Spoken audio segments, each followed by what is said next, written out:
ఆ నూక ఎక్కువగా కావడం వల్ల మిల్లర్లు కూడా ఇబ్బంది పడుతున్న పరిస్థితి. మళ్ళీ మాట్లాడదాం. ఎస్. సో ఇందాక రాజేష్ చెప్పినట్టు ఆ డీటెయిల్స్ అన్నిటితో పాటు ఇంకొన్ని డీటెయిల్స్ యాడ్ చేస్తే, సో కొన్ని మిల్స్ని బ్లాక్ లిస్ట్ చేస్తూ ఉంటారు. ఏవైతే మిల్స్ ఇటు బియ్యాన్ని సరఫరా చేయవో వాటికి సంబంధించి బ్లాక్ లిస్ట్లోకి వెళ్తూ ఉంటాయి.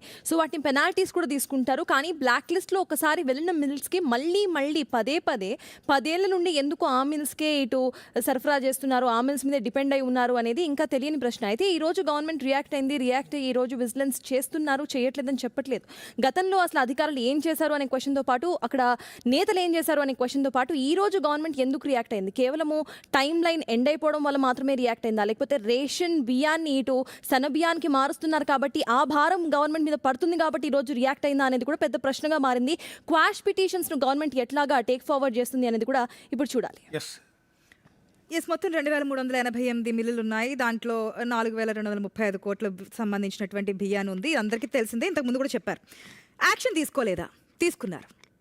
348 మీద మిల్లర్స్ మీద క్రిమినల్ కేసులు పెట్టారు. 128 మీద ఆర్ఆర్ చట్టం అంటే రెవెన్యూ రికవరీ చట్టం కింద కేసు కూడా ఫైల్ చేశారు. ఈ ఆర్ఆర్ చట్టం ఏంటంటే 1964లో వచ్చింది ఆర్ఆర్ చట్టం అనేది.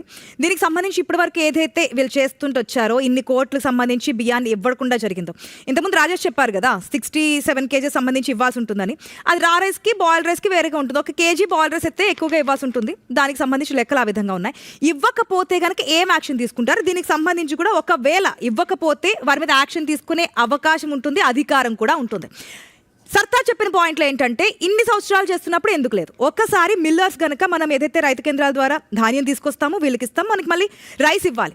ఆ రైస్ ఇవ్వకపోతే కనుక మళ్ళీ వాళ్ళకి ధాన్యాన్ని ఇచ్చే ఛాన్స్ ఉండకూడదు. కానీ ఇస్తున్నారు. ఇది ఎందుకు జరిగింది, ఇప్పటివరకు ఎందుకు పట్టించుకోలేదు అనేది ఇక్కడ మెయిన్ పాయింట్. ఒకవేళ మిల్లర్స్ ఏం చెప్తున్నారు, మాకు డబ్బులు రావాలి అందుకే మేము రైస్ ఇవ్వట్లేదు అన్నారు. వందల కోట్లలో ఆగిపోయింది ఇక్కడ డబ్బు అనేది. అలాంటప్పుడు ఎందుకు వారి మీద యాక్షన్ తీసుకోవట్లేదు, ఎందుకు చర్యలు తీసుకోవట్లేదు, వారికి మళ్ళీ ఎందుకు ఇస్తున్నారు? ఒకవేళ ప్రభుత్వానికి అది తిరిగి ఇవ్వకపోతే కనుక వారి ఆస్తులను జప్తు చేయొచ్చు, లేదంటే కనుక వారికి ఉన్నటువంటి ఆస్తులను వేలం వేసి ఆ డబ్బును రికవరీ చేసుకోవచ్చు గవర్నమెంట్. ఇవన్నీ కూడా శిక్షల్లో భాగంగా ఉన్నాయి, కానీ అమలులో మాత్రం కాస్త జాప్యం అయితే కనిపిస్తుంది. నిజానికి ఇది పేదల బియ్యాన్ని పందుకొక్కులాగా దోచుకుని తింటున్నారు అంటానికి అవకాశం ఉంది. కానీ అందరు మిల్లర్లు